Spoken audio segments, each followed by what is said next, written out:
অসমত নিৰ্বাচনত আমি মই ভাবো যে মিনিমাম 11টা কৈছো দেই আকৌ কৈ নিদিব যে পীযুষ হাজৰিকা 11টালৈকে লৈ গ'ল বুলি মই মিনিমাম শব্দটো কৈছো তাৰ ওপৰত ডেফিনেটলি যাম এবাৰ ৰেকৰ্ড সংখ্যক ৰিজাল্ট হ'ব মই আকৌ কৈছো মিনিমাম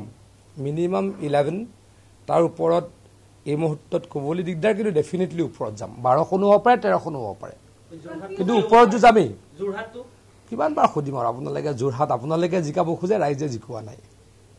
গুৱাহাটীত কিছুমান থকা ব্যক্তিয়ে যোৰহাট জিকিব বুলি ভাবি থাকে যোৰহাটৰ বিষয়ে নাজানে যোৰহাটৰ গাঁওসমূহৰ বিষয়ে নাজানে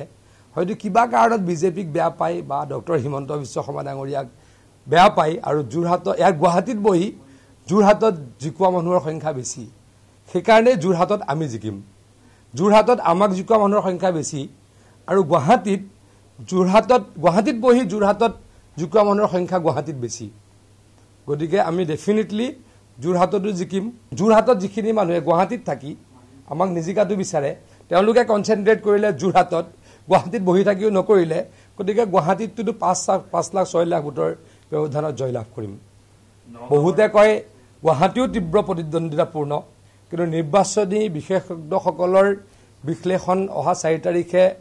নস্যাৎ কৰিব ৰাইজে গুৱাহাটীত ডেফিনেটলি 5 পৰা 6 লাখ ভোটৰ ব্যৱধানত আমি জয়লাভ কৰিম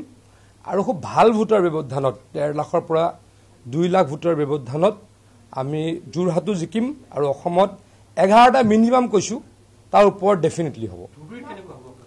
ধুবুৰীত আমি প্ৰতিদ্বন্দ্বিতাত আছো মই জিকিম বুলি এই মুহূৰ্তত কোৱা নাই আমি প্ৰতিদ্বন্দ্বিতাত আছো মানে মই যদি কৈ দিওঁ দুটা ভিতৰত এটা কোনোবা ডেফিনেটলি জিকিম কোনটো জিকিম সেইদিনা 4 তাৰিখে গম পাবই গতিকে মই 11টা মিনিমামকৈ ওপৰত কৈ আছিলো আপোনালোকে মুখৰ পৰা উলিয়াই দিলে আৰু এনেকুৱা হ'ব পাৰে মিৰাকুল হ'ব পাৰে দুইটাও জিকিব পাৰো কাৰণ এবাৰ আমাৰ সকলোৱে ভোট দিছে গতিকে 13টাও হ'ব পাৰে 11টাটো কনফাৰ্ম 11টা কনফাৰ্ম 13টাও হ'ব পাৰে 14টা হোৱাটো অসম্ভৱ প্ৰেক্টিকেল ফিল্ডত থাকি কথা ক'ব লাগে